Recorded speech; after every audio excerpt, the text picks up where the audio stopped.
Welcome to free awareness classes on Indian Constitution conducted by Tharananellur Educational and Cultural Society through Irinjalakuda Vivekananda Civil Service Academy's YouTube channel every day at 7 p.m. This is me, Mahesh Kumar. As usual, all of you please subscribe our YouTube channel, and if you are interested in this class, please like and share it. Today, we are going to discuss about Article 25 of Indian Constitution. It's a part of the fourth set of fundamental rights, that is right to freedom of religion, which covers the articles 25 to 28. Then what Article 25 says?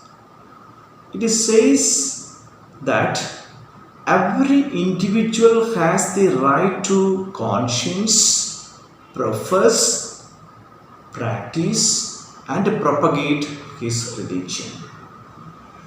In other words, we can say Article 25 says about the individual freedom of religion, and this article contains 4 rights given to the individuals. The first one, right to conscience, which means the inner thought of oneself to mold his relation with God. That is it. That may be in whatever way he desires. And see the second right, that is the right to profess, which means the declaration of one's beliefs and faith openly and freely. See the third right to practice, which means the performance of religious worship, rituals, ceremonies and exhibition of beliefs and ideas. And the fourth right includes here the right to propagate, which means the transmission and dissemination of one's beliefs to another, or exposition of the tenets of one's religion. But this does not include the right to convert another person into one's own religion. See, if that person likes in your religious beliefs, no problem. That person can join in your religion. But if you are forcefully converting that person into your religion, is against our constitution, which means forceful conversion is a punishable offense. That is not allowed by our constitution. And what rights given in this Article 25 that is applicable to both Indian and foreign citizens? Here I would say one thing. In India, we have 7 religions. Suppose a foreigner who came to India and started to practice a new religion which is not existing in India, that is also permissible, isn't it? Then, why we are providing equal status to all the religion, or why we are not giving any priority to a particular religion, even if a religion is a majority religion, because that is the unique form of Indian secularism. See, Indian secularism is entirely different from Western secularism. In Western countries, there is no difference between state and religion. There is no difference between state and religion, which means state will not interfere in the matters of religion or church.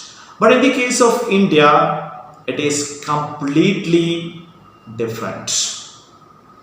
Normally, in normal case, the state will not interfere in the religious matters. But if the individual freedom of religion disturbing the religious sentiments of a community or another religion, or if the individual freedom of religion creating enmity on the basis of religion, or if it is discriminating men and women on the basis of religion. In all these cases, we can see the interference of a state in the matters of religion.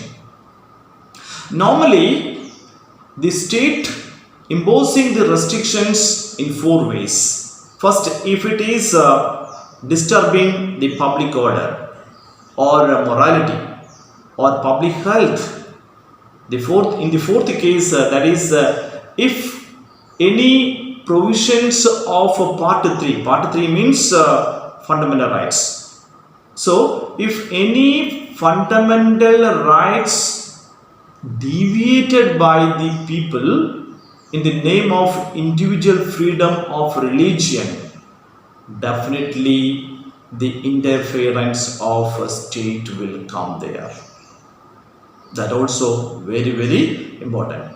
Did you notice sometime the state will provide some guidelines to Hindu Devasam boards and Muslim Waqf committees in the matters of administration and financial? Like that, did you notice a Hindu public worshipping place sometime in the form of social reforms, state will open that public worshipping place for all the categories of Hindus. Here remember, all the categories of Hindus that will include Buddhists, Jains and Sikhs as well. That also very important point.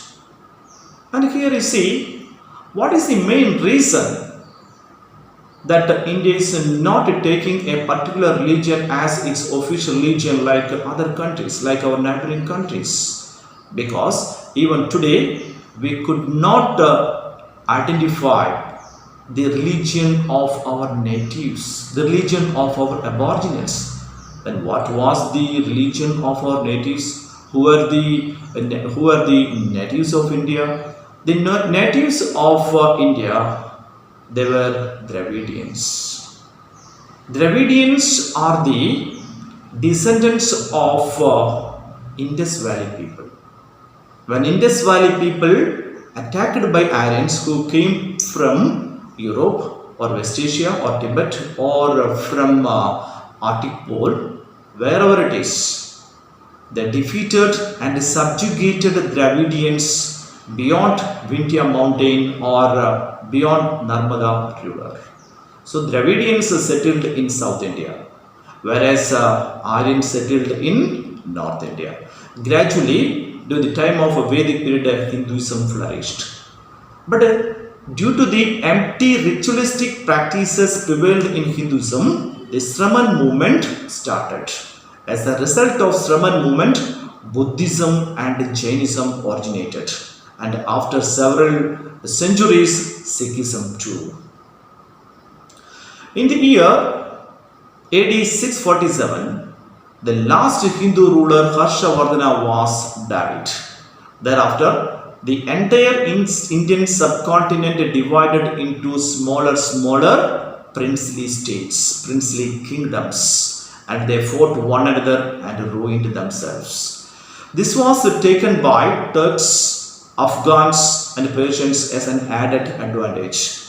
Then they tried to conquer the Indian subcontinent and they started political administration in India, and gradually they spread Islamism in India. That was mainly during the time of Delhi Sultanate and later during the time of Mughals. Mughals came from the Central Asian country Uzbekistan.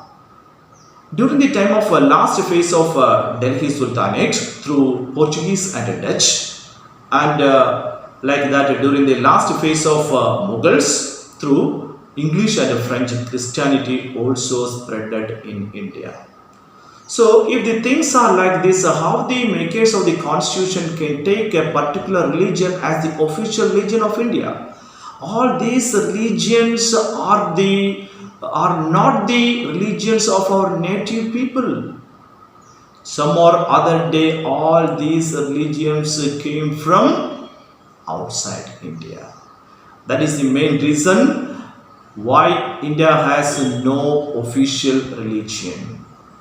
Now I think you could understand clearly what is the subject matter of Article 25 of Indian Constitution. I shall remind you, Article 25 says about the individual right, individual freedom of religion. Clear? So I am concluding this session. So thank you very much.